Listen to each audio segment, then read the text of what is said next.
This week in PlayStation, we're talking about everything from State of Play, Resident Evil 4 Remake, Callisto Protocol's release date, Final Fantasy, Spider-Man coming to PC. We'll have all this and more because this is PS I Love You XOXO.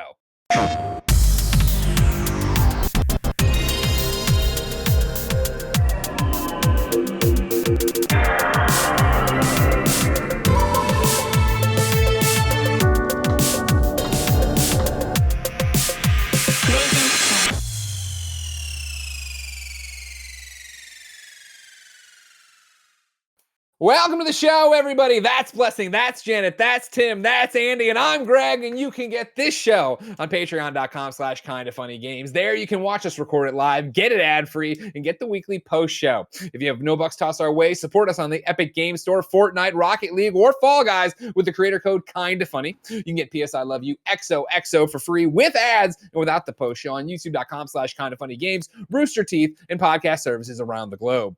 Thank you to our Patreon producers, Gordon McGuire, Fargo Brady, Tyler Ross, Delaney Twinning, First Responder ND, Olive Party from the Kinda Funny Community Discord, Julian the Gluten-Free Gamer, Alex J. Sandoval, Casey Andrew, James Hastings. Today we're brought to you by Chime, Credit Karma, and MeUndies, but let's start with the PSN message. Gentlemen and lady, usually we ask the Patreon kids to write in with their question to kick off the show. This one's simple. We are doing this live on twitch.tv/KindaFunnyGames. The State of Play has just wrapped up, ladies and gentlemen. And so the question is simple. Clear your minds. Blessing, Andy, Janet, Tim. What do you give this State of Play on the Kinda Funny review scale? Remember, refreshers, 5 is amazing, 4 is great, 3 is okay, 2 is bad, 1 is terrible. Blessing, Adeoye Jr., Greg the Miller. PlayStation Nation turns its lonely eyes to you. I give this a 5. I think this is the best State of Play there's been, and I was not expecting it to be that. I think this goes back to them setting the expectation. Usually when we get a State of Play, they do the thing where they're like, hey, there's a State of Play coming. There's not going to be PSVR news. There's not going to be God of War stuff. Like, they do a good job of setting expectation, and the expectation that they set for this one was you're getting third-party stuff and you're getting PSVR stuff. What I was not expecting was to get the best of the third-party stuff you can show and the best of the PSVR stuff you can show. Like, there's some stuff that I wish was here. There's some stuff that, like, are hopes and dreams for me. Like, I do want Half-Life Alyx. I was hoping and predicting that would be here. That wasn't here, and I don't think that mattered too much. I think Horizon Call of the Mountain had a really great showing. I think the other games they showed for PSVR 2 had a really great showing. And when you go to the third-party stuff, right, starting off with Resident Evil 4 with a date for it, is insane. I can't believe that happened, right? And then to close with Final Fantasy 16 with a window for that, I think was absolutely awesome. All the stuff in between, for me, hit. I think usually what you want to do with a showcase like this is try to speak to the different pockets of audience that you have. Sure. And like usually when you're going in, it is the thing of, all right, I'm watching the showcase. Hopefully there's 2 or 3 or 4 things that hit for me. Mostly everything here hit for me. I think there might have been 1 or 2 things where I was like, okay, I don't really care about this too much. But for the most part, every single announcement from trailer to trailer hit on some level where if it's whether it's something I was looking forward to, like Street Fighter 6, right? Like that trailer really knocked it out of the park for me. It's the stuff that they revealed in there, right? Saying 2023, showing off the open world action segments that for me was very unexpected. That seems like it's taken out of like almost like a older Tekken title. I think Tekken 7 didn't have that stuff, but some of the older Tekken titles have had that stuff.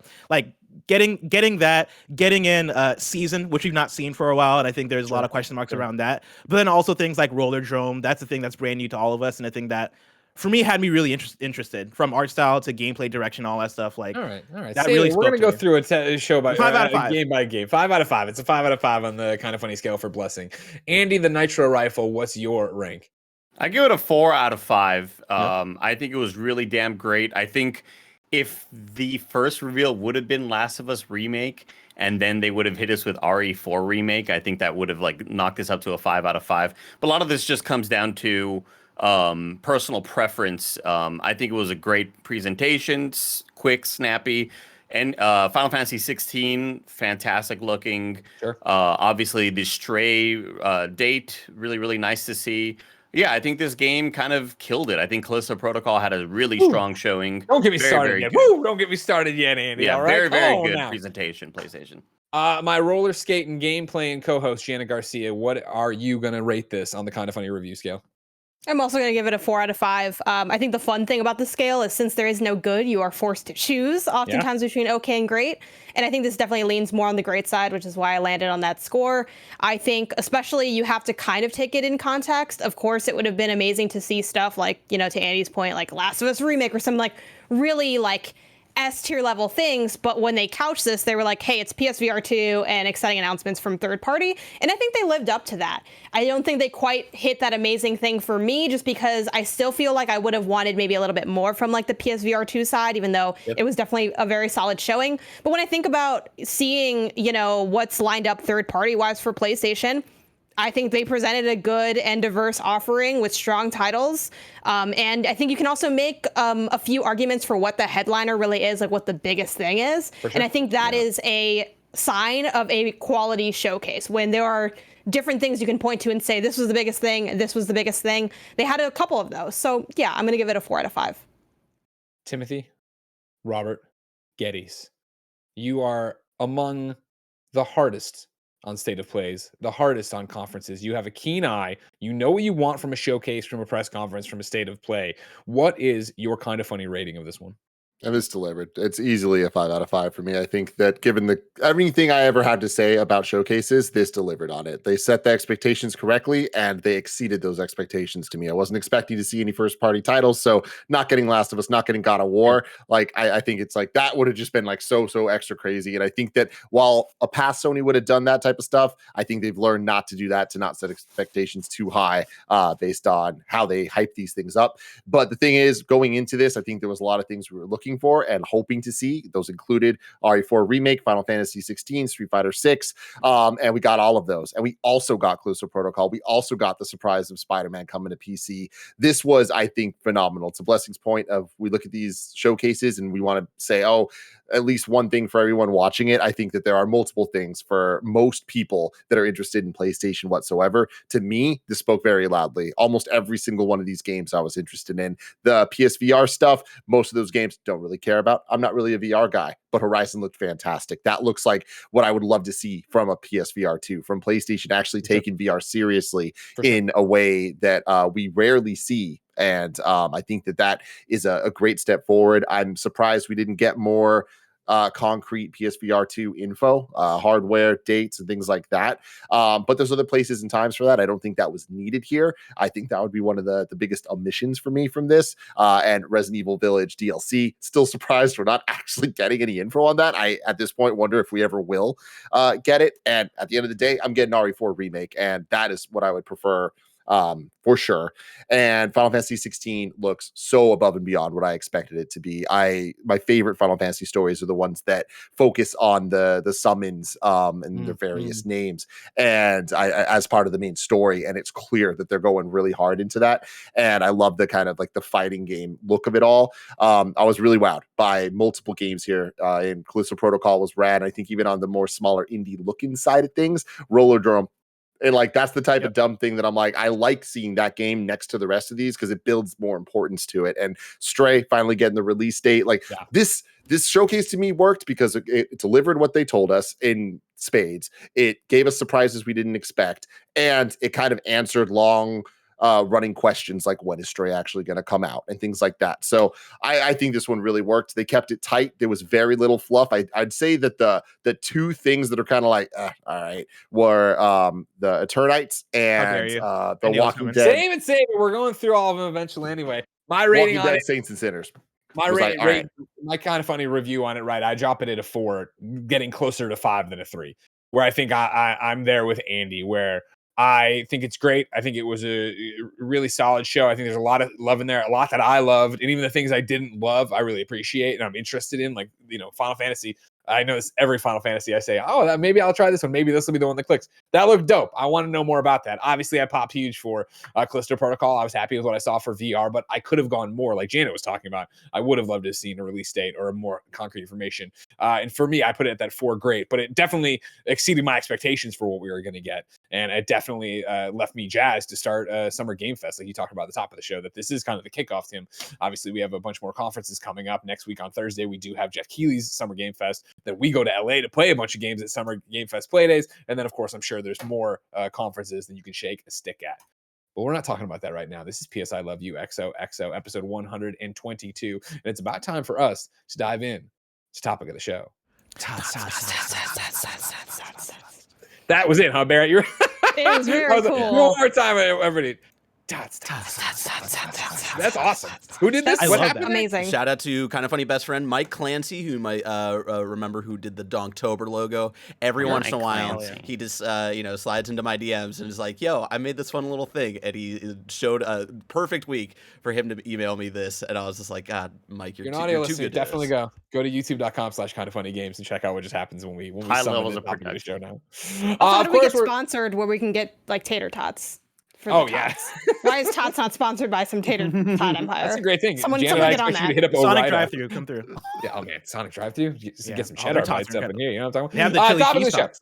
Top of the show, of course, is us going game by game, breaking it all down and talking about what we saw at State of Play. If you've been living under a rock, if you missed it, of course, you can catch our live reactions on youtube.com/KindaFunnyGames. And of course, this is the summary of what we were told to expect today. It's been more than 2 months since our last State of Play. Who's ready for a new one? Tune in live next Thursday, June 2nd, for nearly 30 minutes of announcements and updates from the world of PlayStation. We'll have some exciting reveals from our third-party partners, plus a sneak peek at several games in development for PlayStation VR 2. They delivered on that and then some. So to give you a run of the show, what did we start with, ladies and gentlemen? Resident Evil 4 Remake, which we all bit hard on thinking it was Last of Us Remake, Andy. Yeah, oh yeah. I mean, it's the music. I thought Gustavo, or what's his name? The guy who does the music. That's always Yeah, you're right. Gustavo Sorolla, yeah. Yeah, I thought that. Yeah, exactly. It was Gus Rolla. Gus Sorolla.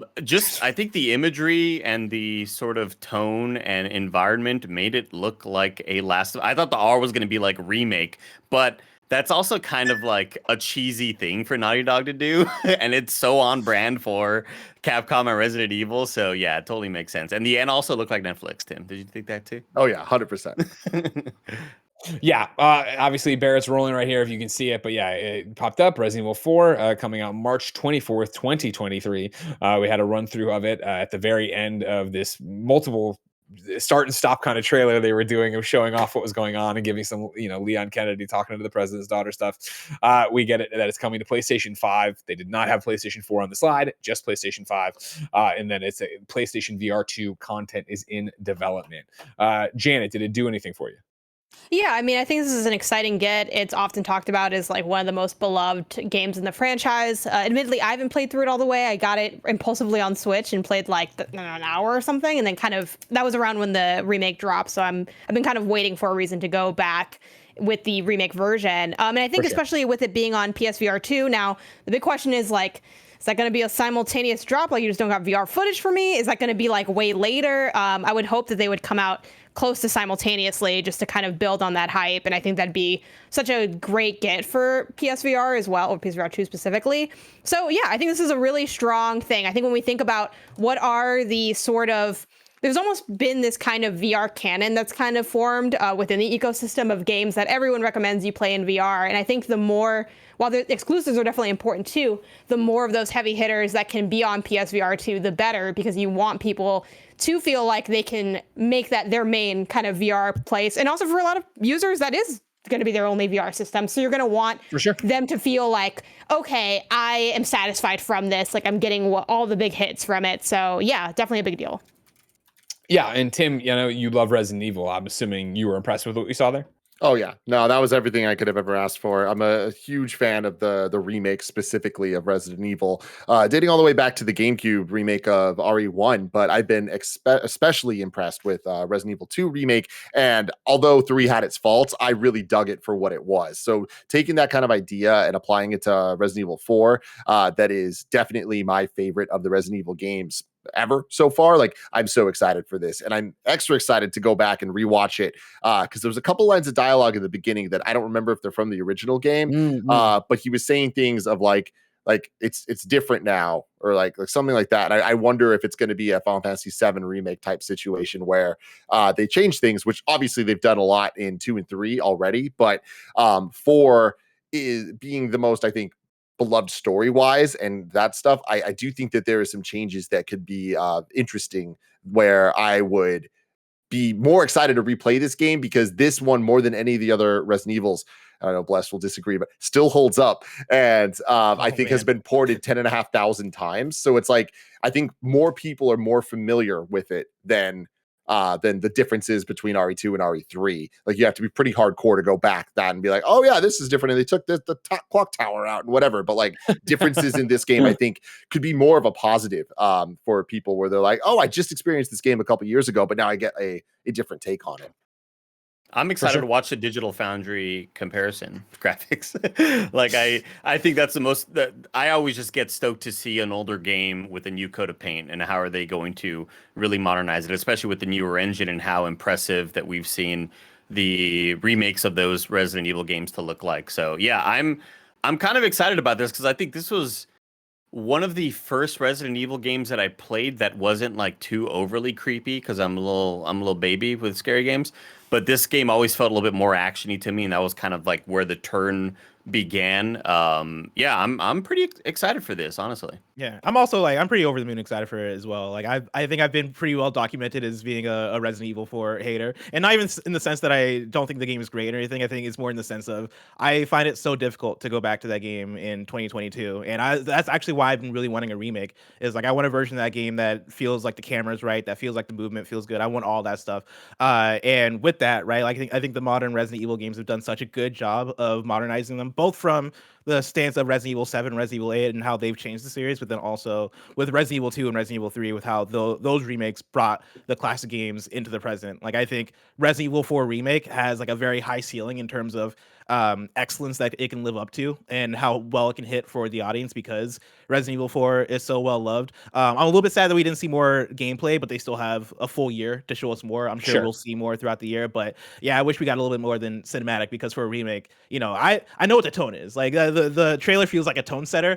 I know what the tone is. Just show me what the game looks like. You know, show me what the shooting looks like. Show me what turning the camera looks like. Like those are the things that I want to see, and I'm sure we'll get that stuff sooner than later. Tim. For as excited as I am, and I think another thing, Janet said this earlier, this is a huge get. Like, I think this is a big thing for Sony to have at a state of play, especially at a third-party state of play. Like, you don't get much bigger than a Resident Evil 4 remake announcement. Like, that is awesome. But I do agree with Bless that I would have liked to see more gameplay. And from what we saw, especially it being more CG heavy, this didn't wow me the same way that RE2 and 3 remake trailers did, where I look at those and I'm like, oh my God, granted, those were remaking a generation behind games compared to RE4.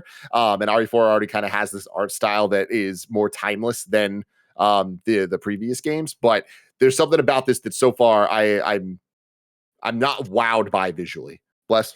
Tim, what is your take on it? Doesn't seem like it's called Resident Evil 4 Remake. It seems like they might just be calling it Resident Evil 4 as compared to, I believe, RE2 Remake had remake in the title and 3. Or am I wrong about that? No, RE2 it was just did not RE2. have it. Oh, And they you were actually called very specific, saying that it was not a remake.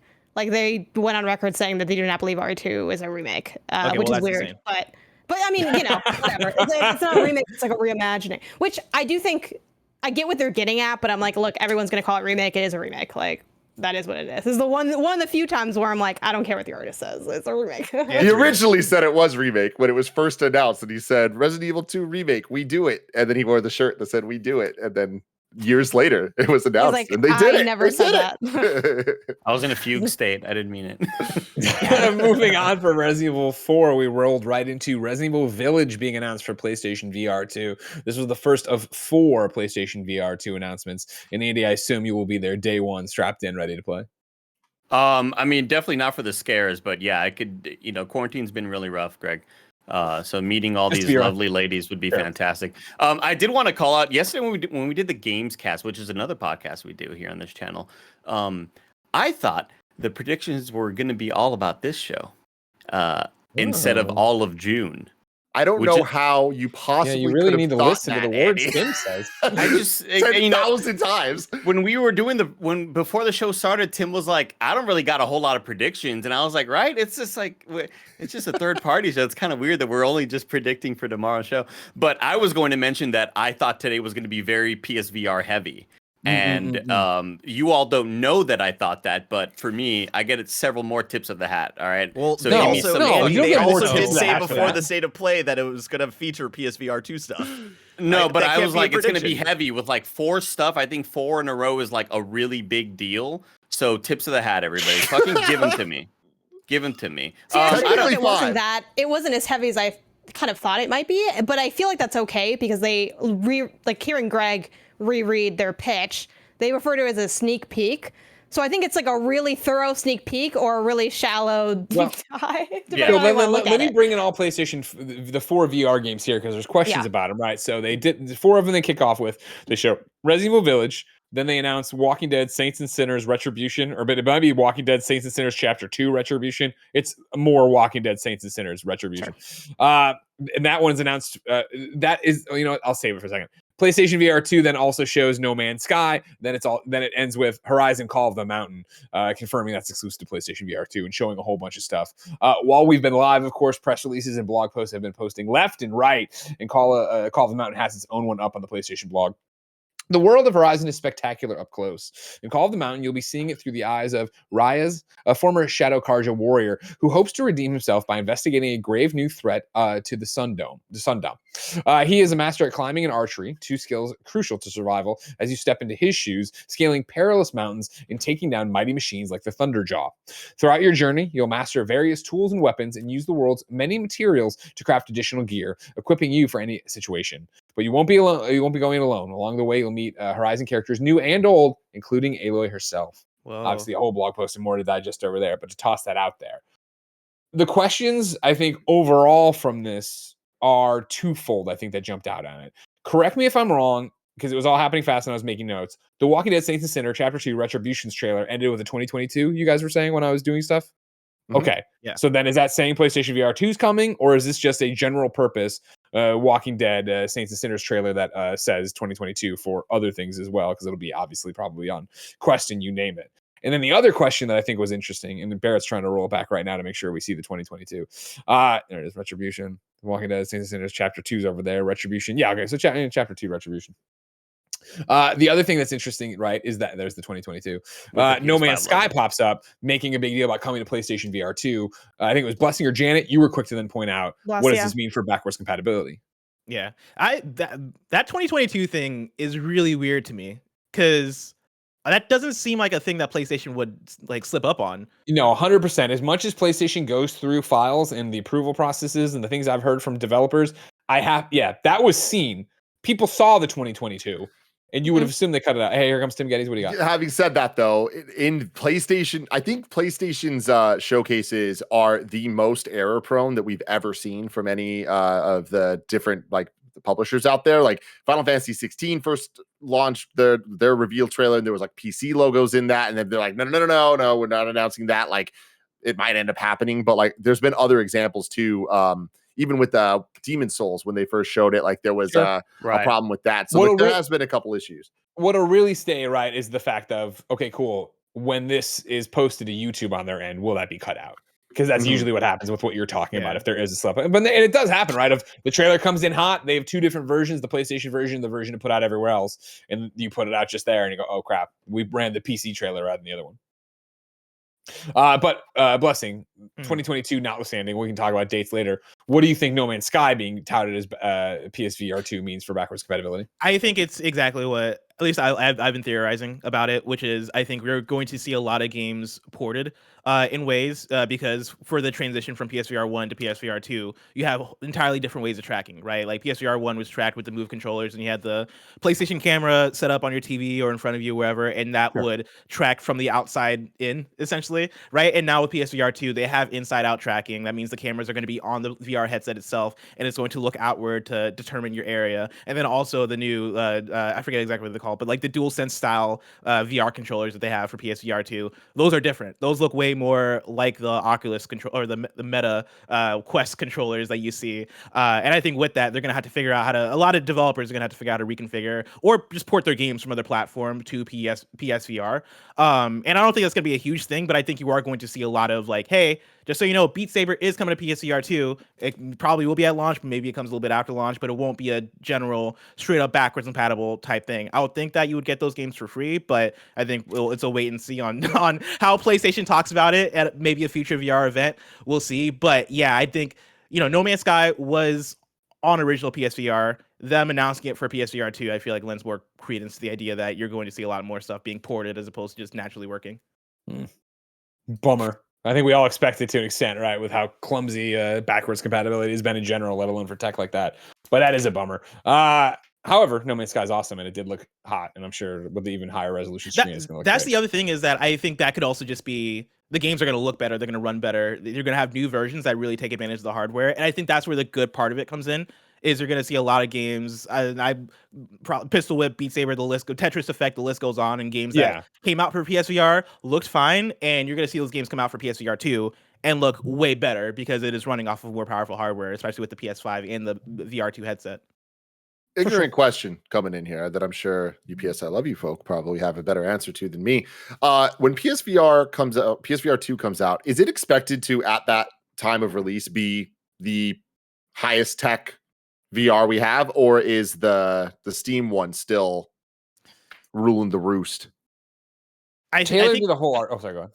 Oh yeah, I don't have much to say on it, but I think the way I see it is that it's going to be just different, not necessarily like one is better tech than the other. I don't know in terms of power, this is running off the power of the PS5, but there are going to be certain aspects of the PSVR 2 that are specific to the headset versus like, me and you, Tim, did the news story about the mouth haptics that they're testing out for, I think it's Oculus stuff specifically. And like, I think that's how they kind of parse out a lot of the technology is like, it's not better or worse. It's just different stuff. But Greg, also like the OLED displays, I think is one of the bigger things. PSVR 1 has OLED, which I was shocked to find Really? out. I did not know that. It just looks so, I guess when I see the screen door effect, I just automatically assume it's a shitty display.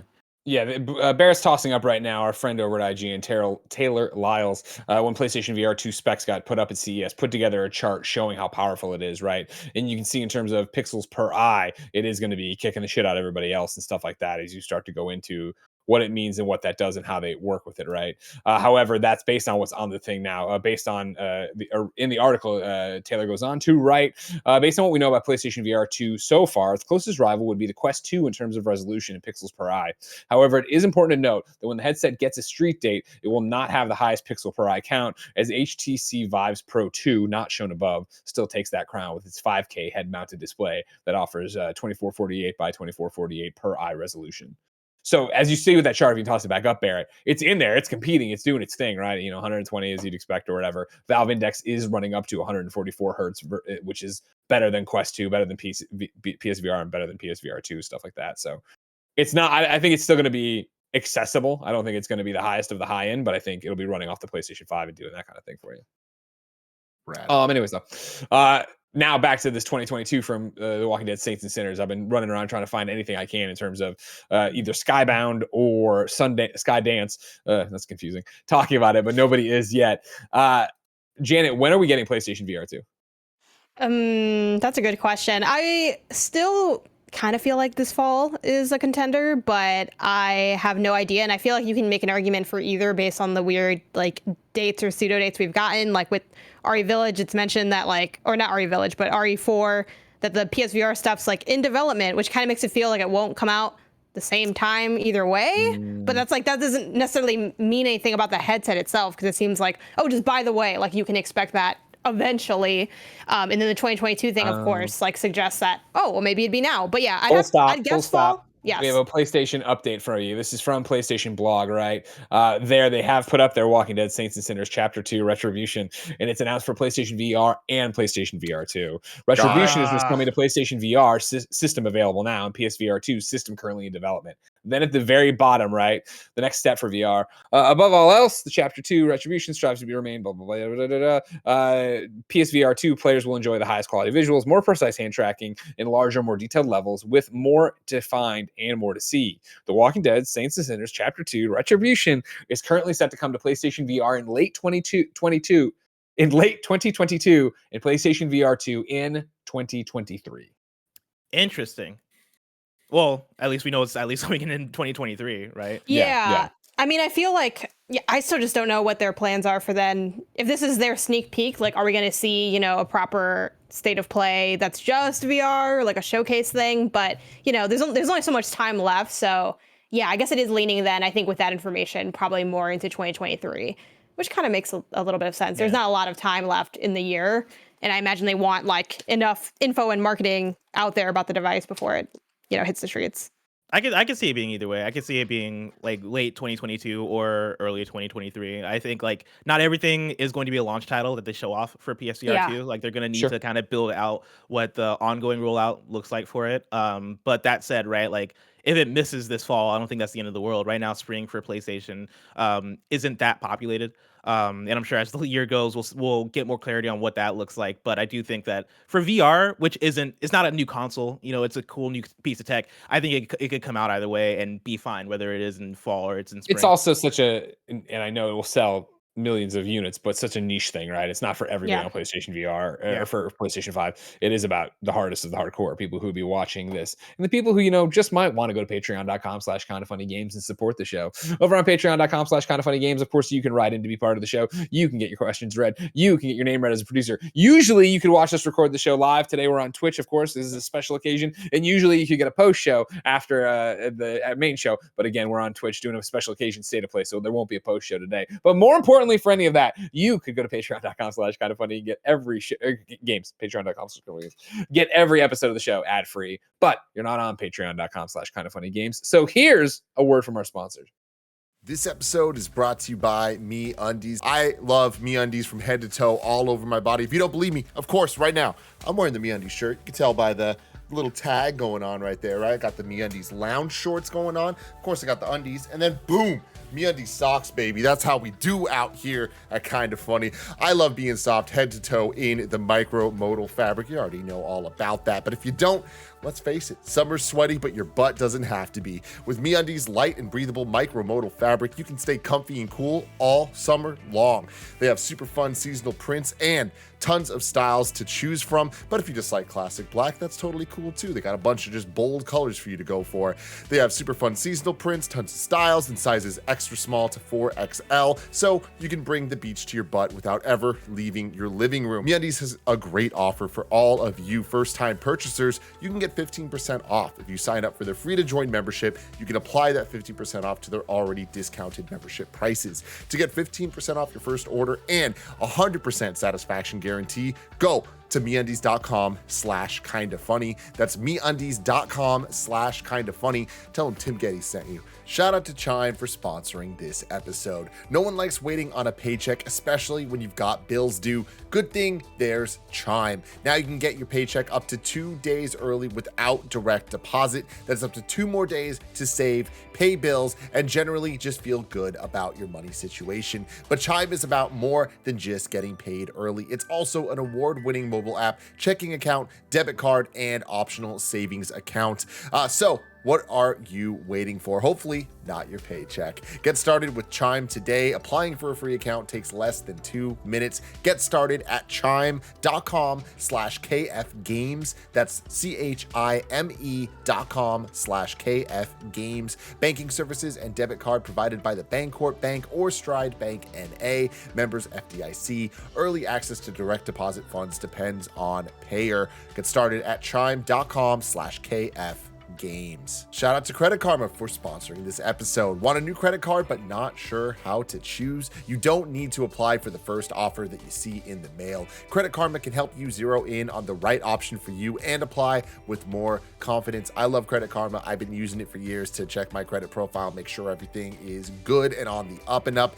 Credit Karma uses your credit profile to show you offers that are tailored to your financial situation. Credit Karma partners with a wide range of card issuers, so you can be sure that you're exploring all sorts of options. Best of all, Credit Karma uses your credit data to show you your chances of approval before you even apply, helping you apply with more confidence. Comparing cards on Credit Karma is 100% free and most importantly, will not affect your credit score. That is huge. Credit Karma, create your own karma. Ready to find the right card for you? Head to Credit Karma and check out your personalized mix of offers today. That's creditkarma.com or hit up the Credit Karma app to find the right card for you. That's creditkarma.com.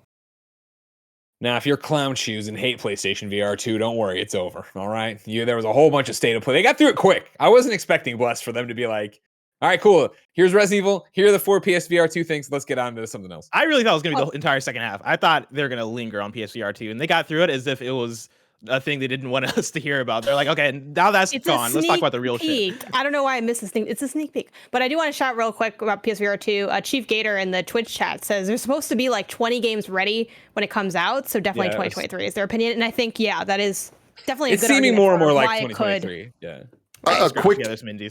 Quick thoughts on PSVR 2. I don't know exactly when it's going to come out. If I had my guess, I think that PlayStation doesn't even know. Like, I imagine that they're targeting 2022 and that's their plan. But I think that a lot of stuff with supply and the production of all that stuff, as well as seeing how many teams can get the games done in time, will be the factor of is it the end of this year or next.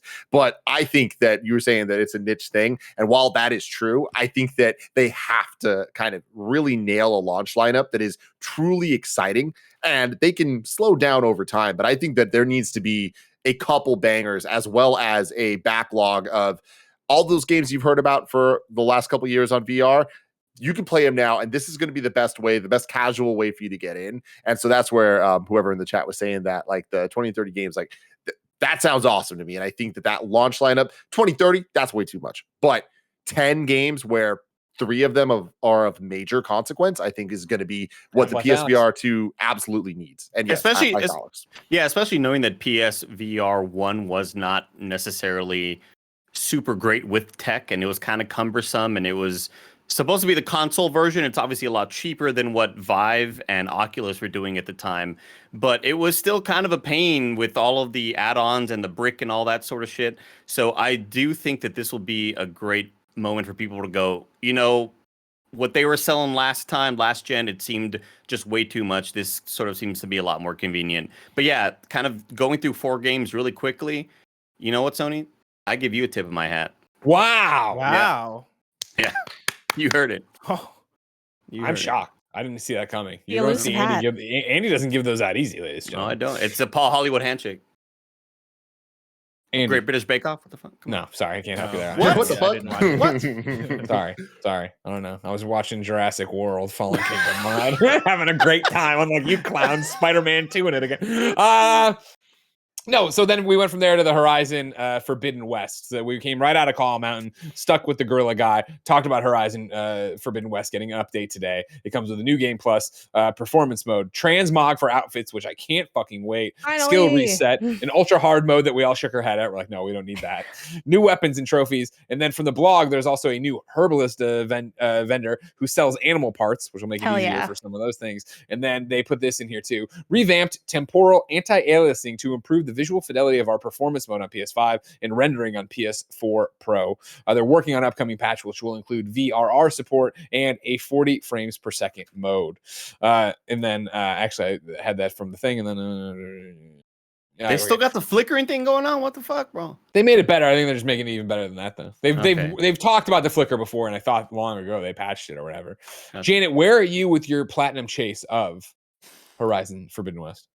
Slow and not super steady, but it's there. I think about it like many things. It's on the dashboard. It's right on the I know that well. Second. Yep. Yeah, the dashboard life. But I do plan on continuing. And now I'm like, this is great because I get to, really enjoy and get the most out of those updates because it's not like I'm going. I mean, obviously some people like to go back for like things like New Game Plus or the ultra hard mode, but that's not my play style. I don't really enjoy doing that in games, but I do enjoy getting sort of these upgrades that I can take advantage of as I continue my own personal quest to get the platinum and then also randomly do some things that I don't need to do for the platinum.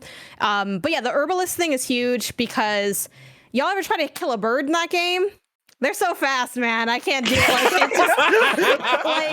It's just you're just gonna sell all your like, scrap to get these things. Janet had early access to ultra hard mode. I was waiting for Janet to pass me the blunt after saying that.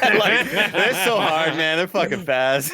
Yo, man. I mean, y'all right the chat. The birds are evasive. Okay, they're going. And what you got to slow down. But are you shooting random birds? Because I thought it was usually ducks and geese and shit. I mean, whatever.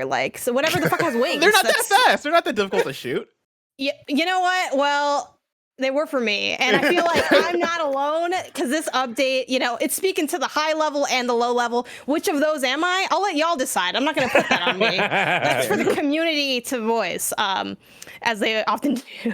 But yeah, I mean, I think this is really cool. I would love to see more, and I expect that we will get more, because they did mention like they didn't say quite first of many, but they had wording of like stay tuned as we kind of continue to do these updates.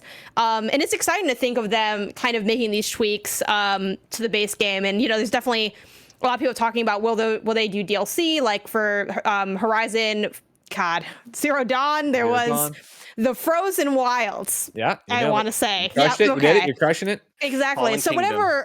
whatever name that we can't, Fallen Kingdom, whatever name we won't be able to remember next. I'm hoping they do, DLC or just try to revisit some things and see how they can make improvements on it. Like this gets me excited about like what might come next. Like again, I want that golden fast travel pack again. I know people are going to say, oh, it's so cheap now and da-da-da. I don't like it. I just want to be able to zoom and go. But this is really cool. Like I want to see more from it, and I like that Horizon has such a big presence and is such a pillar now in PlayStation. Really cool. They're definitely making it into a pillar of PlayStation, especially this year, right? And then you look at PlayStation VR and where they're going. See, Kebab's in the chat just zips the first base. I don't like doing that. I don't like feeling encumbered, okay? I want to be able to, again, this is like the old school Uber when it's like, hey, are you broke and you want to walk 2 blocks? And then I drop you off like 3 blocks from where you need to be. And I'm like, this is close enough, I'm saving a couple dollars. I don't want to do that. I don't want to do that.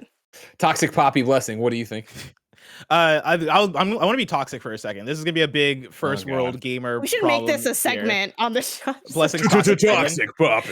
Here's my toxic opinion for the podcast. Man, this is such a great update, and I wish it was there at launch because I'm not going back to this game. Like I ain't got time. I've already beat Horizon Forbidden West. I'm not gonna be able to take season. You keep talking about it being backlog season. Yeah, You're but playing backlog Death season. Stranding right boy, now. Though. But I didn't finish Death Stranding before, and like I finished Horizon Forbidden West. I have no reason to replay it. That said, really cool update. I love how all of us collectively were like, nuh-uh, when they called out. We kept going up. We're like, oh yeah, transmog. Oh no, ultra hard. Like ultra hard mode, not for me. But it's cool for the people that want that, right? Like I don't know who that person is that played through all the melee combat sections and went, this needs to be harder. But for you out there, you got it. I'm excited when I go back cool for platinum to have this stuff there. I'm curious about what the new weapons are. Like that's honestly the thing that got me really hyped. Like I wasn't expecting new actual content.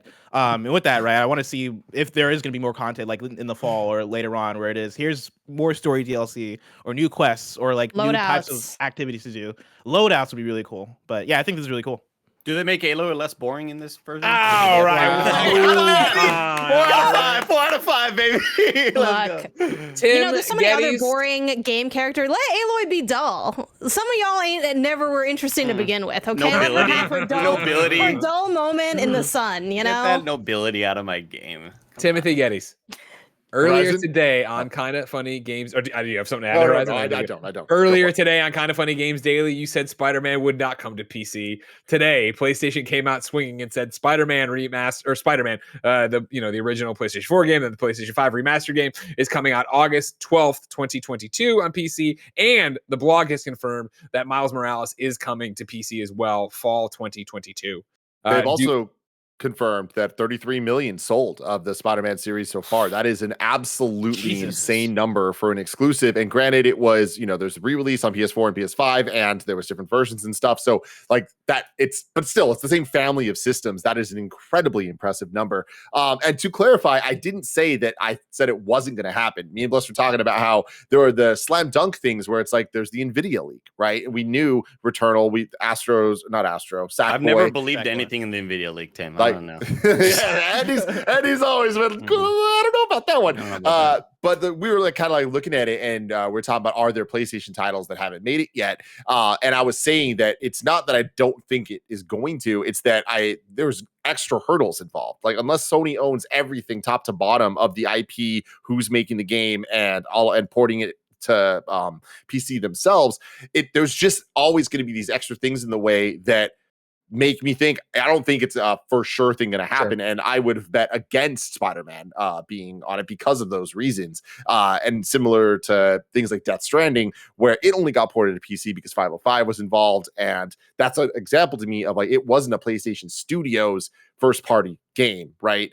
And there's other examples like that as well. But the Marvel side of things, I think, complicates it. But what this means is this is great news. This opens the doors that anything is possible. And like in this crazy world that we're living in where PlayStation games are coming out on PC, including all the way to Spider-Man, like I think that this means that literally anything can come to PC and is going to eventually, if not sooner than later. Blessing, do you concur? Yeah, and I think what's even more exciting about it coming to PC means that it's coming to this device right here, the big, beautiful Steam Deck, and I'm going to be able to play Spider-Man portable handheld in my hand on that bed back Do there. you think you'll play Miles Morales again and come away with a better opinion? No, because I played it twice now. Like I played all the way through it twice now, and I come back with the same thing. But- Of, We're gonna keep the playing this story game, is mate. underdeveloped. But bless, Mhm. neither of those times were on a Steam Deck. Exactly. That's true. That's true. But you know what? I've only played Spider-Man Remastered once, and so I'm gonna play the original Spider-Man 2018 on my Steam Deck and have a blast with it. Then maybe I'll play Spider-Man Miles Morales again. We'll see about that. But yeah, no, I think this is super hyped. This is super exciting, and I was a bit surprised to not see either Returnal or Sackboy. Sackboy because it was in the leak, but Returnal also because that is a bigger PlayStation title that I'm sure they want to push as much as possible because it's a new IP and all that stuff. But I wouldn't count it out, right? Like I think those are probably next on the docket in terms of games to bring to PC next. And so yeah, I think this is a very exciting time with PlayStation bringing their games here. Timothy, get your hands up. A question for PlayStation. I know you're listening out there. What's the deal? We've done State of Plays a couple years now. You know, we've done it. We've seen the feedback. We understand what people like, what people don't like. There's one simple thing that it boggles my mind. If Miles Morales is also coming to PC, why would you not say that in your showcase? Why do you wait till after the showcase to drop that little nugget of information that literally anyone watching that's excited about this news would be even more excited to about? remind you that you have to go to the blog. I guess so, man. Because They need to tighten that shit up. They could have easily split the same amount of time that they took to show off the first game, right? They could have used the same amount of time to split footage of the first game and Miles Morales and say both of them are coming and not take up any more time. Yeah, I'm with you. Nah, man, weird. it's different. It's No, different. PlayStation dude. knows. They know where I'm coming from. You know, Miles Morales, good, not as good as 2018. That's what they're doing. Not as good as 2018. Then they know the mistake they made, and so they're doubling down on 2018. I get it. This is exciting, but I don't think I'm going to revisit this game because I'm excited for the PlayStation games going to PC to get something that I couldn't really get on the PlayStation, right? Like obviously, Bloodborne is the one we always talk about. I always talk about it because 30 frames just sucks. When I talk about wanting to play Returnal on PC as well, like I did on PS5, I want keyboard mouse for that. You know, like it's always like, am I getting some different form of interaction with the game, or am I getting a massive performance boost? And I think like the game already looks super fantastic already, and it has all these different modes of fidelity on PS5. This is going to this is so exciting for people that just don't have a PlayStation and have not experienced that, and maybe they have a Steam Deck like Blessing, and they can play that game on their like Roger replied to Jake Baldino and said, "Can't wait to play this game in 40 hertz on my couch when I'm 5 feet away from my PS5." Honestly, yeah, this game is also going to sell gangbusters on PC. Yeah. Like I forget if this is already the best-selling PlayStation first-party exclusive of all time, but if it's not yet, then it will be. Like this is going to continue to sell like way past 30K and into 40K. I bet, maybe into 50K. For sure. Yeah. For sure. Then moving on, Stray finally got a release date. The cat game, July 19th, PlayStation 5, PlayStation 4, and then the announcement, of course, that we know it's imminent that the new PlayStation Plus tiers are arriving. Anybody PlayStation Plus Extra or higher, which would be premium, will get Stray for free. Janet, how's that sit with you? I think it's a great get. I mean, I think this is kind of what we've been looking for because we know that you're not really probably ever, at least not anytime soon, getting like first party stuff. So the idea is, okay, what's like third party indie fire stuff that can feel like this is a staple to PlayStation's indie library? I think it becomes even, more important when we see how often a lot of these hit indies hit, Game Pass, and then like, oh, we finally got, spoilers, we finally got Tunic, like things like that. Like it is a little bit of an L to have to like always feel like you're waiting on something like this. So I think for Stray, being on PlayStation, being in PS Plus, that's great. I will say this also supports the base PlayStation Plus is going to be not fun. I feel Trash. Oh yeah. Because extra is the middle one, right? I'm not tripping on that. Yeah, you're right. Okay. It's essential, extra, and then premium. So I feel like what essential is the new gold, where like gold also became whack as Game Pass got better. But I don't know. That's the one negative take on this, but I'm here for the cat game. Looks Yeah, cool. 100%. I thought that looked great. I think it looks really cool. I think it looks really interesting. It looks different. I know that's nothing new if you've been following Stray, as we all talked about it forever. I'm excited for it. And yeah, anybody else want to chime in? It seems different enough. It kind of reminds me of a 3D version of like a game like Inside, where it's less about what you're doing against enemies and more about how you're trying to kind of get around them and sneak around. I think the lighting and the environments look super gorgeous, and it just shows that there's a lot of I think the initial looks of it, we just saw a cat kind of climbing on buildings and stuff, but I think like seeing more involvement with these robots, I'm super interested in what the hell's happening in this Collectibles world. and stuff you saw going on there? Yeah. Yeah, I'm with Andy where, every other time I've seen this game, I've just kind of been like, oh, it's cool. Like people like cats and it's memey and stuff. And so there's like a cuteness factor that I'm like, I'm happy it's happening, but like, I don't really have any interest in playing it at all. I am totally on a different side now. This looks awesome. I hope this game's incredible. And the robots are like the things to me where I'm like, all right, there's something here. I love what Andy just said about Inside. I hope that it is that type of, not exactly that, but this just went very, very high up my anticipated list. And I hope that it doesn't turn into another Trek to Yomi for me, where I'm sold on this thing. I'm like, yo, this looks rad. And then I'm like, ooh, it's not exactly what I want. But I'm hopeful. July 19th. Let's go. Yeah, this looks really cool. Like I got really high hopes for it. It seems like it's gonna be cool in terms of it being mostly about puzzle and narrative, and you like figuring out how to get to the next spot. Like there's one of the early trailers of the cat picking up a bucket and like dropping it down a thing to like stop a fan so he can get through the fan. Like those are the kind of puzzle games I'm super down to play. And visually, this reminds me a bit of Naughty Dog in terms of like style. Like they're really going for it in terms of like the decoration of the world and making everything super detailed, making it look really cool. And yeah, like this really excites me. I think the one thing that gives me a little pause, and this is more so personal taste. Yeah, it gives me a little pause. Is the dialogue. Like whenever I see the text pop up in the trailer, I'm like, do I want to sit and read? Am I gonna get tired of that? But that's also like a thing that's gonna be impossible to make cool in a trailer. Whereas when I'm playing it, maybe I'll be more in the moment and more excited to see what these robots have to say. I really hope there's a moment where like the robot gets mad. It's telling you not to knock down the cup off the ledge. You just look at the robot and do it. Yeah. Speaking of things we're excited for, my game of the show here, Callisto Protocol. Hot damn, hell yes. Striking Distance, some of the minds who brought you Dead Space, making their PlayStation 5 and PlayStation 4 debut here with Callisto Protocol. And putting a date on it, December 2nd, 2022. It's been talked about before, but to give the two paragraph synopsis, set on Jupiter's dead moon Callisto in the year 2320, the Callisto Protocol challenges players to escape the maximum security Black Iron prison and uncover the terrifying secrets of the United Jupiter Company. Players will need to search their surroundings and adapt their tactics using a unique blend of shooting and close quarters combat to survive a mysterious outbreak that has thrown Callisto into chaos.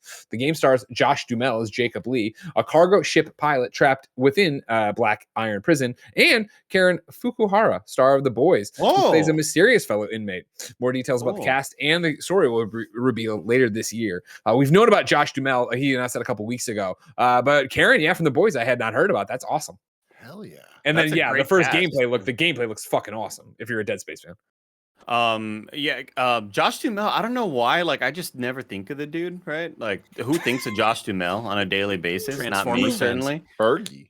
But I feel like, hey, Josh Duhamel, your world is in video games now, dog. All right, like just be the dude in video games from now on, right? Like your movie career, give up on that. I like seeing you as a video game dude.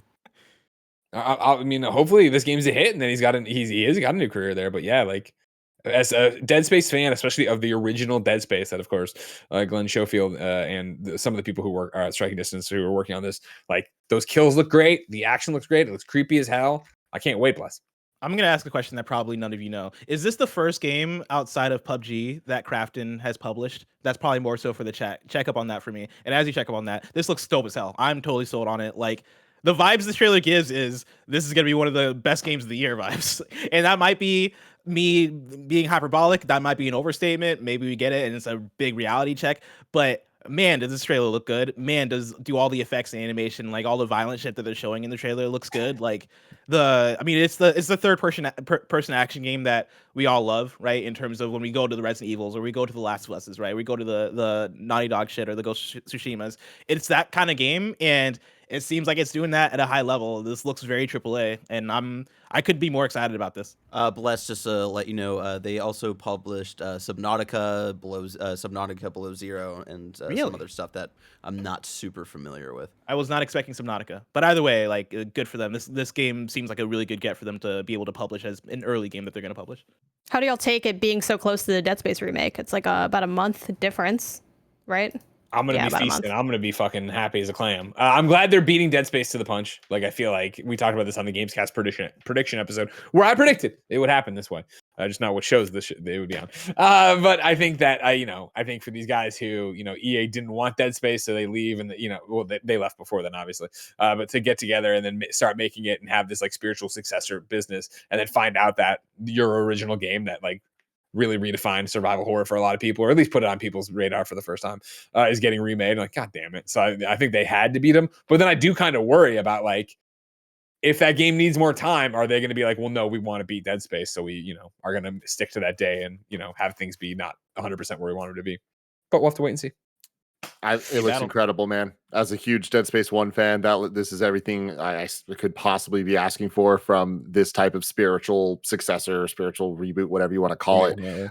And Callisto Protocol is like one of those video game names where you hear it, you're like, that's fucking stupid. But I think when you watch that gameplay with that name, you're like, yo, you earned that name. Like, that's cool. Like, that's a thing. And I'm in. Good for you all. Yeah, good for y'all. That looks super rad. I'm hopeful for it. Like, I think I am more fearful than I am thinking that it's going to be utterly fantastic, because we've seen other examples of these like spiritual reboot things like not quite hitting the mark of what we expect them to, because there is that idea of the nostalgia we have and how can they recreate that while maintaining what made it special in the beginning, but modernizing it. And I think that's so close to the Dead Space remake, it's going to present a lot of obstacles for them, the audience, and kind of everyone in between, especially if it doesn't hit that December date and ends up getting pushed later. And I just think that then there is an even more direct comparison. But if it does get out in December, and if it is at least good enough, I think that it can kind of like find its own place before Dead Space comes out.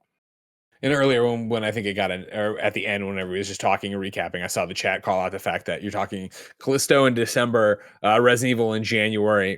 I'm sorry, no, Dead Space remake in January, then Resident Evil in March. So yeah, good time for horror fans there. And Last of Us remake in February. Of course, yeah. Last of Us. Slide it in. So slide it in there, Sony, just for me. In a similar way to how everybody's like, there's always a sort of an issue online with difficulty in games, and give us an easy mode. Give us can we get it on scary mode? How about that? Let's kind of sort of antithetical to what they're doing though. help me out here, right? Just turn them all into blobs like they did for Grounded and for the spiders. Exactly, Janet. Thank you. Or like Gone Home has that mode where it's like all the lights are on, even though Gone Home isn't a horror game, but it is scary because it's raining outside. Kind of creepy, yeah. It's scary because it's raining.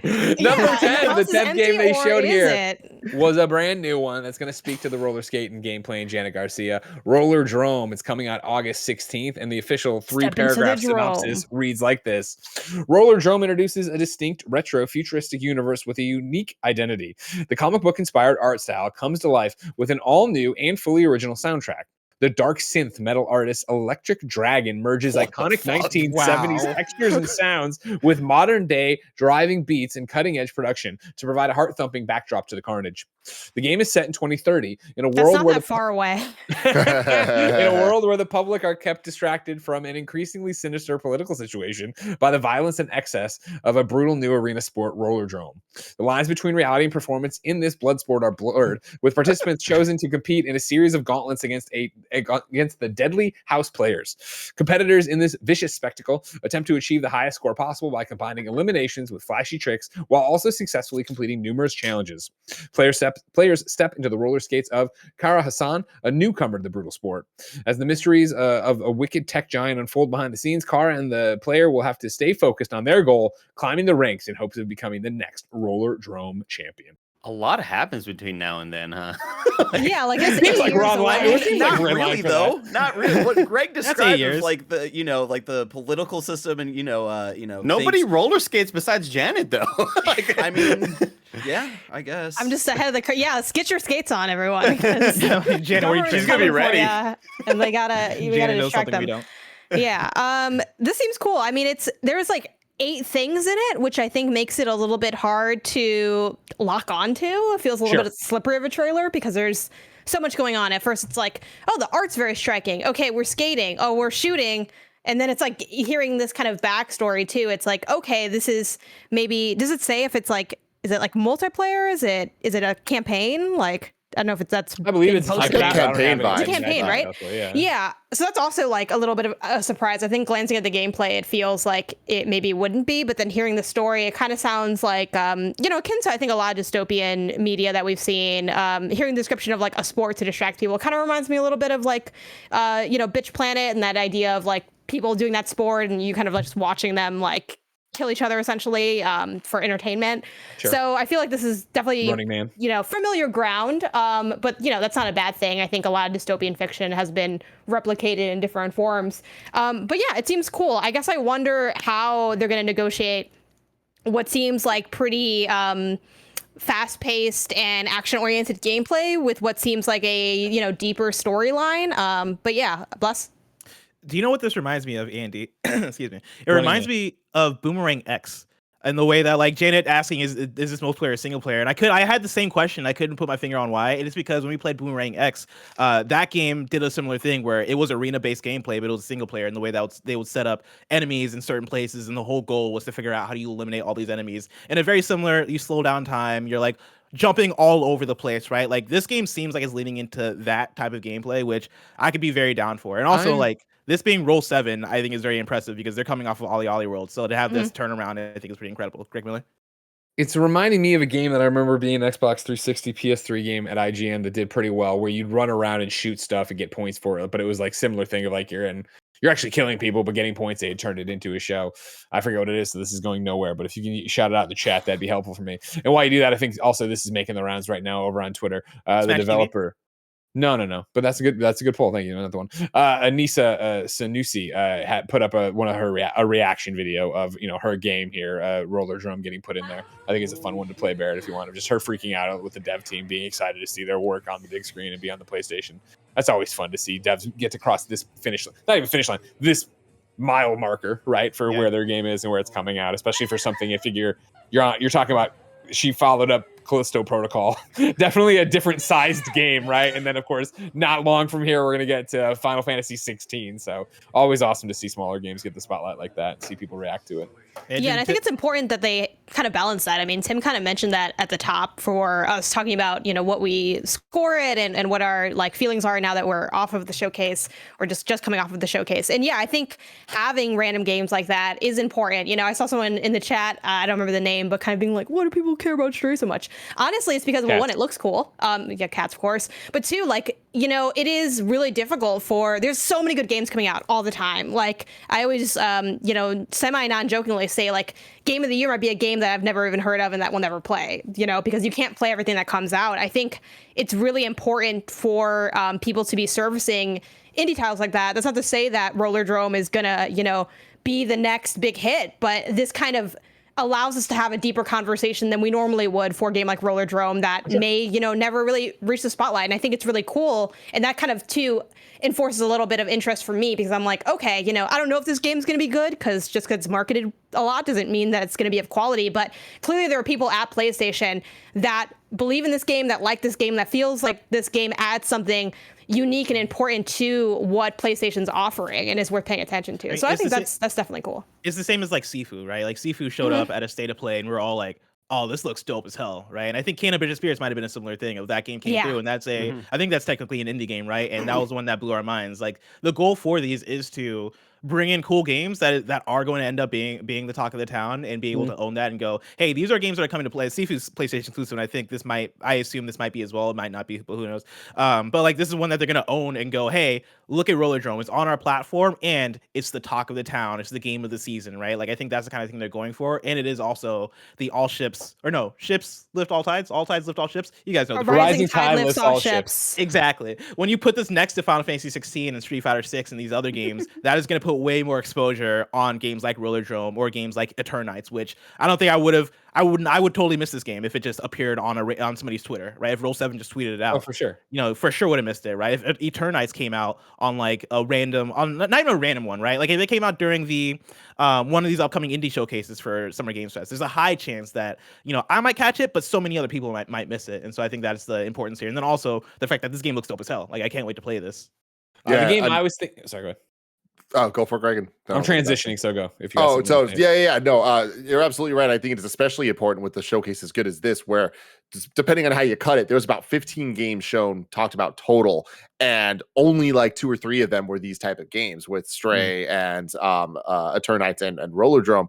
And I think that is the type of placement and positioning that Sony needs to do to really kind of own the conversation around some of these titles that they're betting on and hoping are going to be hits. And moving on from that, like, this game has the potential to be the most Tim Geddes game ever. Like, I really just need to get my hands on it. And if it feels right, which is always my biggest thing with so many games, but specifically 3D platformers and 2D platformers as well, and skating games. And there's a way that it should feel, that I feel in my heart and my soul. And if it feels that way, you're adding some of that slow down gun mechanic shit, like with challenges. And if it is, all of that with a story and like it's a campaign single player thing, like every single thing about that speaks very loudly to me. It just needs to feel right. But I'm telling everyone right now, I will never refer to this as Roller Drome. It will always be Roller Dome. I'm never going to mean to do it, but there's no way I'm getting it right. Just no way. Stick to your guns. It's like the Terrordrome, though, from Turtles, right? So it should be easier for you to remember. Technodrome. Yeah. You're right. Sorry. Okay. He's in now. He bought it. I thought it would help you. Stay tuned, ladies and gentlemen. Let me know in the chat. Shout out to the chat. Drew the Gamer nailed it. The Club was the game I was looking for, where you ran around murdering things and shooting stuff and getting points or whatever. I sent Barrett B-roll. We don't have to worry about it. It's The Club. If you ever want to go see this fucking old game, we all played and we're like, this ain't that bad. We kind of like this. You know what I mean? Like, this was terrible. It was a different time, all right? You were playing with alphabet blocks, all right? This looks like a made-up game that'll be in the background of The Hangover. It's fucking made in dreams or what?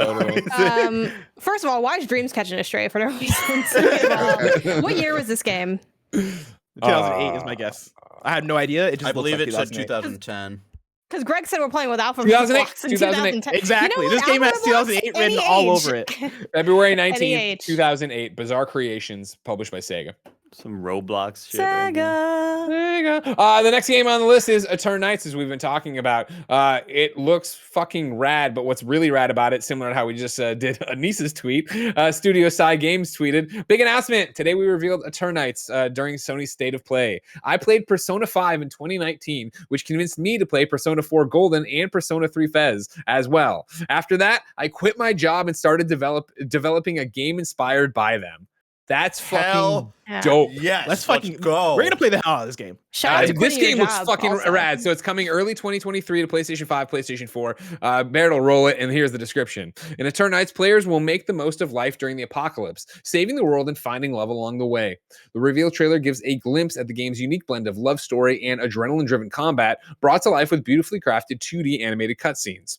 A mysterious entity has infected humans, turning them into dangerous monsters obsessed with violence and power. As they stand between you, a cure, and the world you want, you must race against the clock to fight for your survival and those you love. But with scavenging, dungeon crawling, and dating all on the to-do list, what will you do first? The choice is yours, but everything has a deadline. The clock is ticking. In Eternites, players will encounter perilous dungeons steeped with mystery and danger, overcoming traps, puzzles, and dancing minigames to beat their deadlines and make it through on time. When not exploring dungeons, choose a confidant from a cast of 5 quirky and lovable characters. As you grow closer, explore their unique stories and unlock new skills and spells to aid you in battle. Eternites will be available on PlayStation 5, PlayStation 4, and PC via the Epic Game Store and Steam in early 2023. This game sounds fucking dope as hell. It looks dope as hell. I swear to God, somebody over at PlayStation listens to PS I Love You, and they're like, yo, let's just cater to them. A lot of people at PlayStation listen to PS I Love You, I'm guessing. Like somebody, whoever organizes the State of Plays, I'm just going to go ahead and say it's probably Jim Ryan and Herman Holst in a room. Of course, that's exactly what it is, yeah. That put it together. Yeah. Thank you for listening to the show, guys, because I'm totally all about this. I'm going to play the hell out of this. Like, I tweeted out right after the showcase that State of Play was fantastic. Give me Eternites and Roller Dome. And some random person on Twitter responded to me and said, Roller my man Dome? says... Roller Did I say Roller Dome? Roller Drome. Excuse me. Everybody drink. But somebody on Twitter responded to me and said, "My man said State of Play was amazing, then listed the 2 lamest things on it." And here's the thing, right? Those were probably the 2 least exciting things. But also, that's a testament to how great the State of Play was. These are like the 2 least exciting things, and I'm hype as hell for them, right? Like, this was a fantastic showing, and yeah, like, this is a game that is going to speak to so many fans, people who like Persona, right, and people who like indie games, and people like Greg who just like feels. It is going to speak so hard to this group of people, and I cannot wait for it. Yeah, like this was one of my most hype things from this State of Play, and just hearing like the developer was just like it got turned into a Persona super fan, and then was like, you know, I'm gonna start making games, and then they're making this. Like, this is made rad it their as whole hell. personality. I know. I'm Like, scared to that's play fucking Persona. rad. I love that. And Blessing saying of like, oh, someone from PlayStation like must listen to this podcast. They're probably sick of me bringing up Persona and this anniversary that's been like them, you know, partnering with like other weird shit. Like, oh, here's our Persona characters on like a piece of toilet paper. Here you go, 25th anniversary. And they're like, we got to give Barrett something to distract him from until Persona 6 gets announced. So thank you. You're welcome. Thank you. Wasn't Up next then was Street Fighter 6, ladies and gentlemen, showing a new logo. Coming in 2023, showing some kind of open world, and Blessing just freaking and marking out left and right. What do you think, Bless? I cannot wait for Street Fighter 6. It's funny because of course I love fighting games, but Street Fighter has always been the elusive one for me. I've always just been terrible at Street Fighters. Like, I've played plenty of them. I'm just bad at them. And so I've never really spent a whole lot of time trying to get really good at a Street Fighter. This is going to be the one where I do it. This is going to be the one where I sit down and really try to go hard in it, because I think what they're doing in terms of really making this feel like a Street Fighter 6 as opposed to just another iteration of the franchise, which I think 5 for a lot of people kind of felt like that. This looks like it has a new style. They're going hard with like putting the street in Street Fighter. This feels like it literally has a lot of graffiti in the imagery, right? Like in the logo you saw before, right? There's graffiti there. The shots that you're seeing in the trailer have a lot of like street shit in it, and I totally love this direction for it. Whatever this campaign open world, free roam mode is, I love that they're going for it. I don't know if it's going to be good.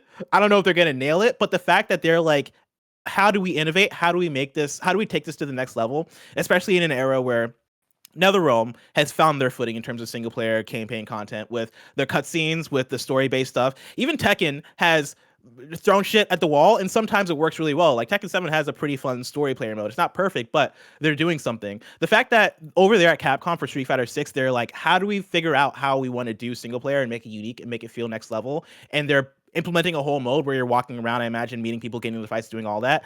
I'm totally into it. I'm totally excited for it. And the actual fighting itself, the gameplay itself that they showed of the actual 2D fighting, that stuff looks improved as well. Like, that stuff looks really stylish.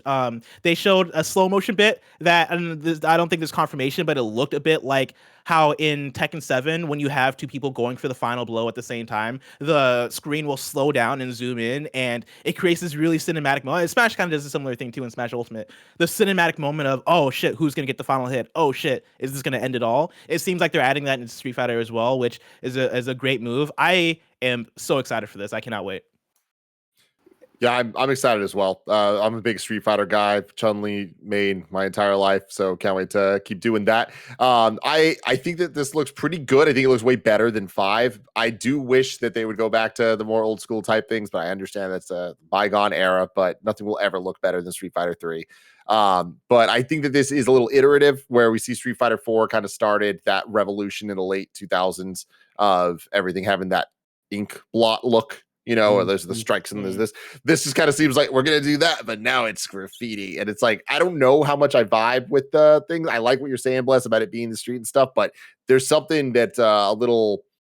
it feels like there's too much of a juxtaposition between the street and these poppy bright colors for my taste. But I'm excited for this dumb looking single player. I think this is something that it could be a lot of fun. And I like the idea. There was another thing they announced, that Street Fighter 6 will feature real-time commentary option for the first time. So they're working with well-known talent from the fighting game community to incorporate their voices directly in the game. Weird. So like kind of doing commentary as the fight's happening. And that to me is that level of presentation that I'm hoping for from a Street Fighter, because I didn't really vibe with 5 at all, and I really loved 4. So if they can get back to that, I'm going to be really stoked. Another key thing here is coming to PS4, PS5, Series X, Series S, and PC. So I don't know how much of that was announced before, but just it's good to know, because I think for sure Street Fighter V being locked to PlayStation 5 or PlayStation was a real detriment to that, because I think fighting games need the community more than most games. So 100%. it being available everywhere, I think is a really good thing for it. I'm a big fan of all the visual pops. I thought when they first revealed it and we saw that initial look and glance at wide Ryu, so wide, taking up the full like 21:9 screen, I thought like, oh, they're taking this art in a direction that I feel like they were losing all of the art there. I feel like they were kind of going ultra realistic with and by ultra realistic, just all of the detail in his character armor. I thought along with the logo change, it felt like they were losing the stylish side of Street Fighter. Mm-hmm. So I am so happy to see all of these color pops back and sort of implementing them in this sort of 3D way. This single player thing looks really cool. It kind of reminds me of like some of my better experiences, and there haven't been a whole lot of them, but like with NBA 2K and like running around in the yard or in the neighborhood or whatever, and just You think kind Jake of, from State Farm is going to pop up in Street Fighter 6? yeah, I hope so. God, I hope so. But it just seems like a kind of cool way to make it more than just the multiplayer game. And I think Street Fighter needs this evolution. I think it needs to be more than just the fighter, with all of the other strides that we've seen other fighting games make. And honestly, like the environment that they showed in the trailer looks pretty good. Like there's a scene in there where you show Ryuken's a trash can and the trash can breaks, and it's like, that's even further than I would have expected you to take it, right? Like environmental destruction is cool as hell. One thing I do want to point out too, this is tweeted by Imran. I don't know if this is from PlayStation blog or if it's from somewhere else, but there's a blog that they put up over there where they talk about them implementing a modern control type for everyone, right? And it reads like this: for those who are worried that fighting game inputs are too complicated and just want to unleash your inner fighter, we have a solution in the form of a new control type option. First off, classic control type is what veterans can expect to use for inputs with its 6-button layout. New to Street Fighter 6 is the modern control type, which allows for easier inputs where a special move can be performed by combining the special move button with one directional input, which is very fascinating. And honestly, like early on, Guess what that sounds like? Dragon Ball Fighters or Smash? Super Smash Brothers, baby. Yeah. That's awesome. Yeah, like that sounds super awesome. It sounds like they are like, hey, how do we make it way more accessible and way more easy for people who are newcomers? Because I do think that might be a thing that keeps newcomers out, is the fact that you get in there and you're like, all right, how do these button inputs work? Like, how do I do some of these special moves? I think that's going to go a long way to that. And like, I bring up Dragon Ball Fighters because like that was a game that had, I don't think it does the exact same thing, but it has like automatic combos where if you mash certain buttons, it'll just automatically go into the things for you. And let me tell you, it doesn't ruin the game. You know, it's not a thing that makes it worse for advanced players, because those players they're not thinking about how to do certain like button inputs in terms of special moves and all that. They are way beyond that, right? Getting in people who are at the ground floor and want to be good at these games and have fun, and allowing them to have those easier inputs so that they can learn how to do some of the more advanced stuff quicker and easier, I think is a huge step and is going to make the game better. One of the mechanics they're adding here that they were talking about this is from Capcom. They had a write-up, and that's the second half of it. The first half talks about the new mechanics in general. I'll give you the first two paragraphs there. With every new Street Fighter comes mechanics you can master to rise to the top. Introducing the drive system, a gauge you'll need to manage wisely and one that is ripe with creativity. You can utilize the drive gauge to perform 5 different techniques that can easily enhance your offense or defense. A drive impact is a powerful strike that can absorb an opponent's incoming attack and can lead to a wall splat. Use drive parry to repel your opponent's attack and refill your drive gauge. Cancel out a drive parry or a normal attack with a drive rush to quickly close in on your opponent. Overdrive arts are similar to EX moves from past games that power up your special moves. Use drive reversal to perform a counter attack to get you out of tight situations. 1 gauge, 5 techniques, unlimited possibilities. Use your creativity to choose which technique to utilize and when. It's all in your hands. This all sounds like good stuff. That sounds like it sounds like it's just a rework of what they've been doing with the gauge in order to just make it more maybe interesting and engaging. That's one of those ones where I'm like, I got to get my hands on it to really figure out how I feel about it. Sure. But like at face value, it sounds cool. It sounds like a good change. I'm really excited to see what that looks like. Up next then was Tunic getting announced for PlayStation 5 and PlayStation 4. That's coming September 27th. Janet, you were excited. Yeah, I mean, I think, again, this is a good get in that it's a great indie game. Like, it's fairly critically acclaimed. You know, I think Andy, you were their lead reviewer on that, right? Am I missing? What'd you end up giving it again? This is amazing for me. I think just all of the attention to detail and all of the love put into the instruction manual. I don't want to say how gimmicky it was, but I think that it did add a lot of really kind of a special touch to the overall adventure, you know? Yeah, and it's one that, if you're only playing on PlayStation, you haven't been able to get around to. So any great indie game, good indie game, I want to see come to as many platforms as possible. And then it's just, bonus points for it to be on PlayStation. Obviously, it's a PlayStation podcast. So I think when we are talking about, we recently did, I don't think I named it for our recent episode on our kind of like port to PlayStation episode. Yeah. But that definitely was one that was on my mind. I just kind of wanted to pick something a little bit less discussed. But yeah, like that's a great indie game from this year, which also I can't believe that was this year. Holy cow, the year's been long. But yeah, I mean, it's if you like exploration stuff, and if you like challenging combat, it's a good one. It also has like a bunch of adjustable stuff in terms of difficulty, so you could put on like a god mode where you take like no damage if you're not as like I wasn't as into the combat in Tunic, but the puzzles and the exploration were among some of the best that I've experienced in like recent history. Like it was really, really well constructed. So yeah, and I think it'll be a fun platinum, assuming that it has one. And then sorry. Anyway. I just said it better have a platinum. It'll have a platinum. It's got to have a platinum. You don't care if it has a platinum. No. I care for people who care. Yeah. If I happen to play it and beat it, and then like I'm like, oh, this platinum will take me 30 more minutes, then I care. Ooh, I feel like it'd be longer than that. It won't be 30 more minutes. No. Yeah, no, it's gonna be like 30 more hours. Oh, then I won't care. But I think that's part of the fun for that game. And the one thing I'll say, like, and check out our review if you want to hear more about our thoughts on Tunic. But I think it does a great job being enjoyable in its exploration and secrets without you needing to be a completionist. But if you are a completionist, like, holy shit, you got a bunch of wild stuff to like dig into, like very old school language decipher. Like at one point there was like an extra like file on my game. I like still don't know what that was about. Like it's got bonkers stuff in it if you're into really doing a deep dive, but it's still interesting even if you're not inclined to play it at that degree. Rebecca in chat says it's completionist candy, which I love. Yeah, the level of discovery, I think, is just like next to none. When we talk about how that awesome feeling you get when you beat a puzzle in like a puzzle game, you're like, oh, I finally figured it out. But this game is primarily supposed to, I think it's primarily like, hey, this is a kind of top-down action game, and you're using a slash and a dash, and you're throwing magic potions at enemies and ice stuff and fire wands or whatever.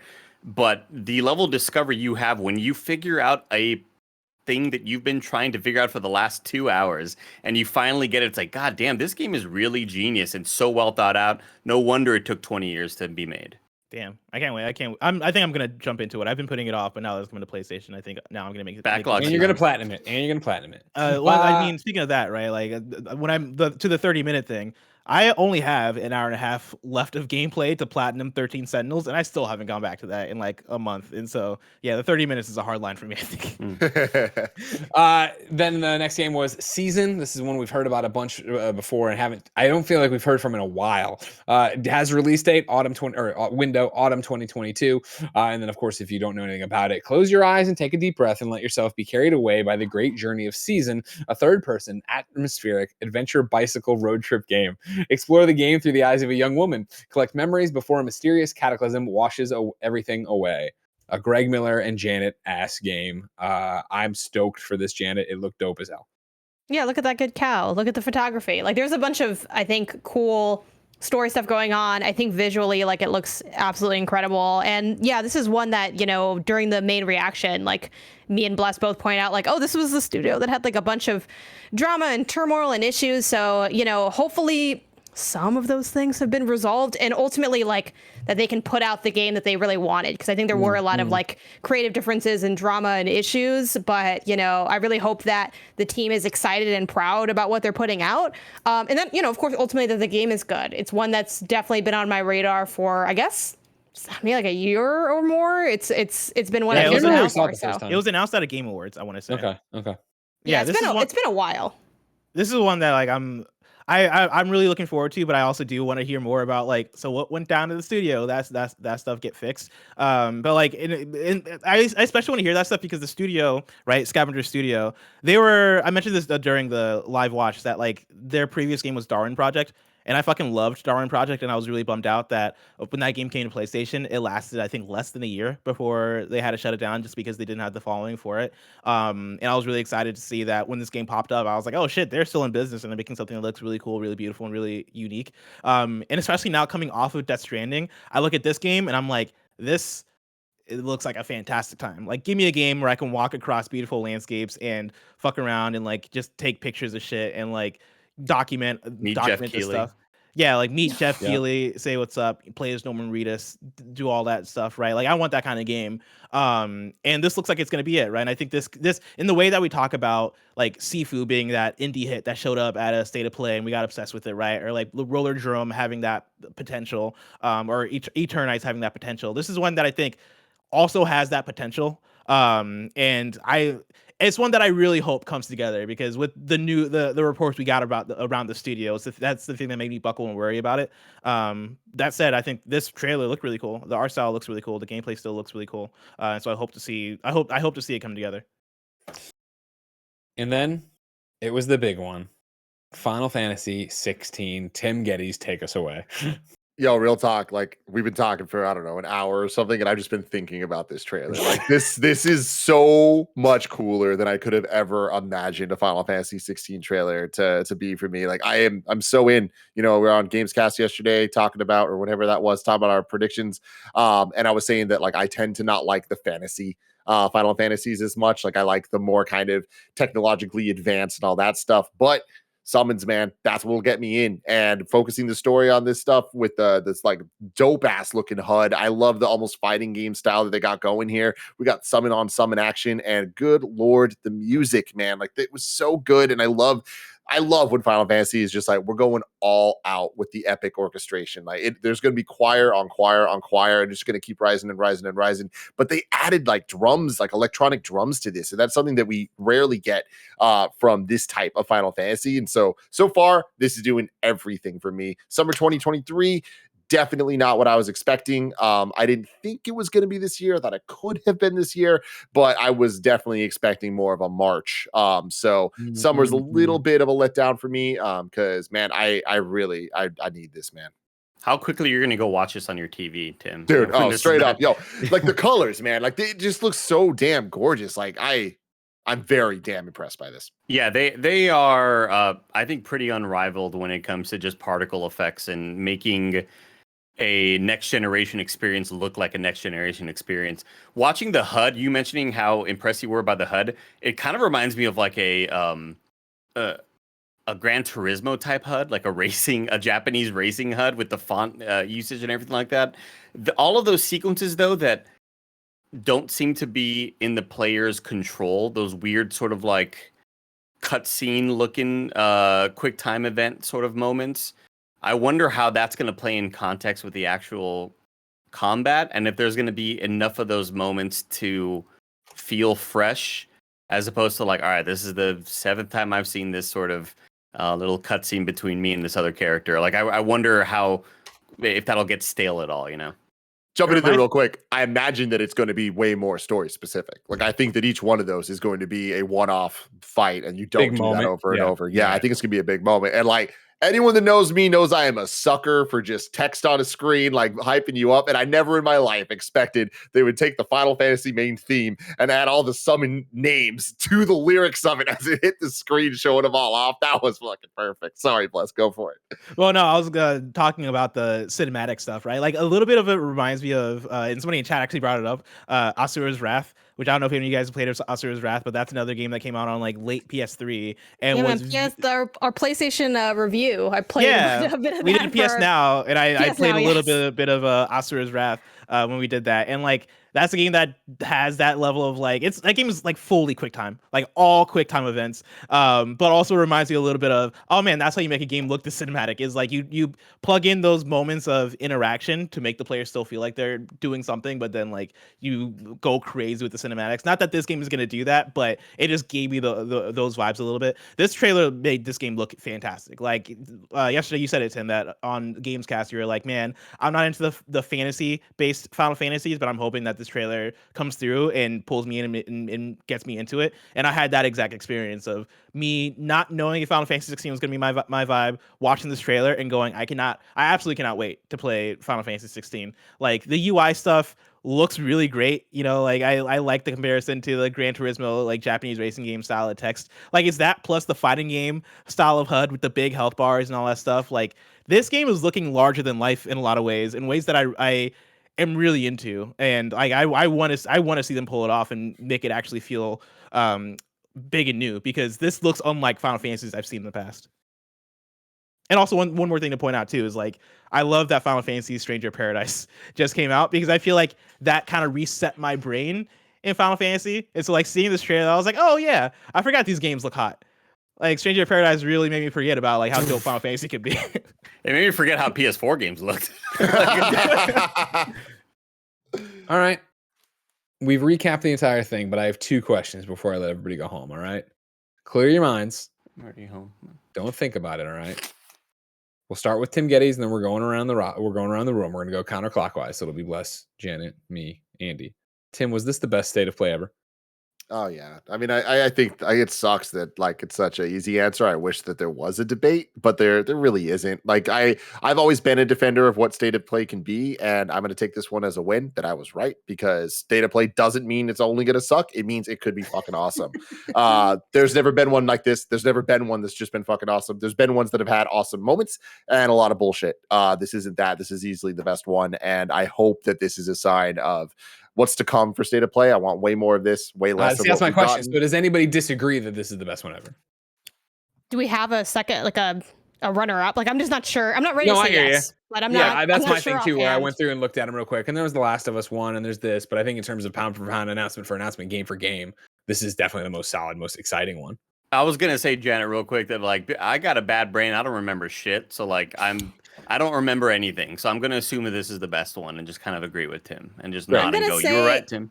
I still think like ones that are in this, I don't know. I don't want to make this sound like elitist or something, but I still think the first party ones, like the few times they did have them, might still be better, just because I think they are more exciting. I think this is the best. Horizon. Yes, and I think this is, well, no, because I don't really, whatever. Like I don't like the specific ones. Like I don't think those are ever. They're not bad, but they're, it's like, okay, it's gonna be a deep dive on the game. Like it's informative and important. Because I don't think they have first party ones. Is the thing. Yeah, not Those are the showcases. They like like the showcase. I feel like they've split them at this point, so it's like, yeah, maybe. But I also feel like that split wasn't established from the jump, so I'd have to look back. I'm not ready to say yes, but Let us know when you're ready. the fact that there's no second one, it'll probably be a while, and I think we all need to eat at some point. So I think probably just have to move on. That's my thing is like every single time a new state of play comes through, I literally go back and I reread what they announced at previous state of plays to kind of help me put it in that context of this is how they treat state of play. And I think undoubtedly this is the best state of play, with maybe the Last of Us one back in like 2019 being runner up, but I don't remember what they had there aside from Last of Us. Right. I think what makes the state of play for me a 5 out of 5 is the fact that state of play is very much not a PlayStation showcase, and I think they've communicated that to us over and over again by showing us what they announced at these things and what the highlights are. You're not going to see big first party stuff brand new announced at this thing, aside from maybe DLC or maybe something smaller on the first party side, right? What you are going to see are maybe third party stuff, right? PSVR stuff, like stuff that feels very targeted to, we wouldn't put this in a PlayStation showcase. PlayStation showcase, whatever they do this fall or whatever, whenever they do that, right? That's going to have that's gonna have Spider-Man 2. That's gonna have Wolverine. That's gonna have what Ben Studio is working on next, right? That's gonna have that level of announcements. I don't think as state of play exists now is ever gonna have that stuff. I think if God of War Ragnarok shows up at a state of play, it'll be here's a God of War Ragnarok specific state of play where we tell you we're gonna talk about this, because that's what they did for Horizon. And with the way that they treat state of play in such a targeted way, I do think that this is the best it can be. I think this is the height of state of play. And I think that's a good thing. I think if they continue this flow of having state of plays that are this level of, it isn't a PlayStation showcase and it doesn't have to be that, because it can still be hype regardless of that. I think that's a good place to be. And I think this is the best example of them doing that. And so for me, it's a 5 out of 5 and the best state of play that they've done. And then, Andy, I'm going to turn to you. Mr. Predictions thinks he's only talking about it one day in advance. With this state of playing done and in the books, what does this mean for Summer Game Fest kickoff, whatever they're calling this, the Summer Game Fest stream Thursday, June 9th at 11 a.m. Do you see God of War Ragnarok there? Do you see Last of Us Remake there? Do you see nothing from PlayStation there? You see Last of Us Remake there. You see Bloodborne Remake as well. Bloodborne coming to PC. Yeah. Wow. PS5. Yeah. Tim, what do you think?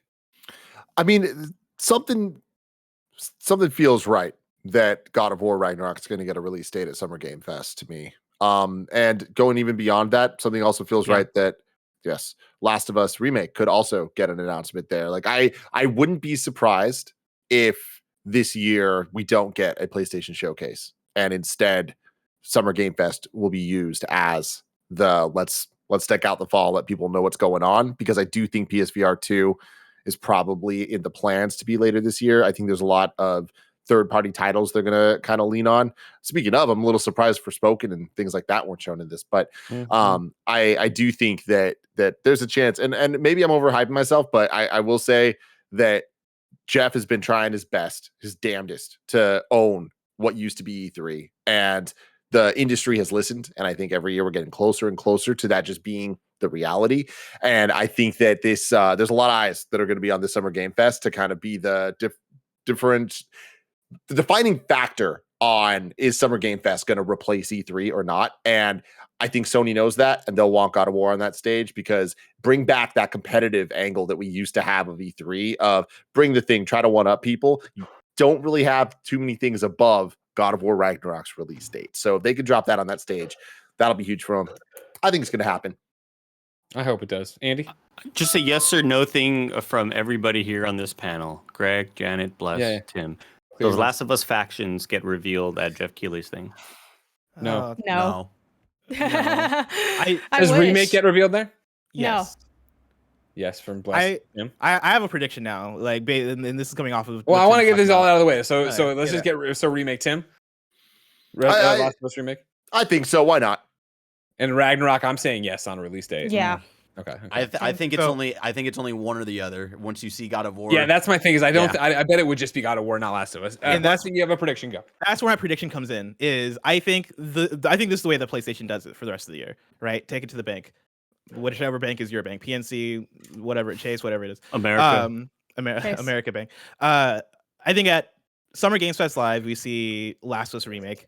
I think a God of War Ragnarok specific state of play happens sometime during the summer to confirm the release date and show us a gameplay breakdown on that game, and that game to come out later this year. And I think there's also a PSVR 2 showcase that happens maybe mid-summer to August, let's say, to show off what's coming to PSVR 2, talk about that launch, all that stuff. And then I do think you still get a PlayStation showcase to talk about what's coming to the PlayStation in the future. That is this guy bold. Really wants some tips of the hats right now. I think even with that, I think you'd be lucky with a VR 2 showcase in the fall, let alone that coming in summer and then take it to the bank showcase.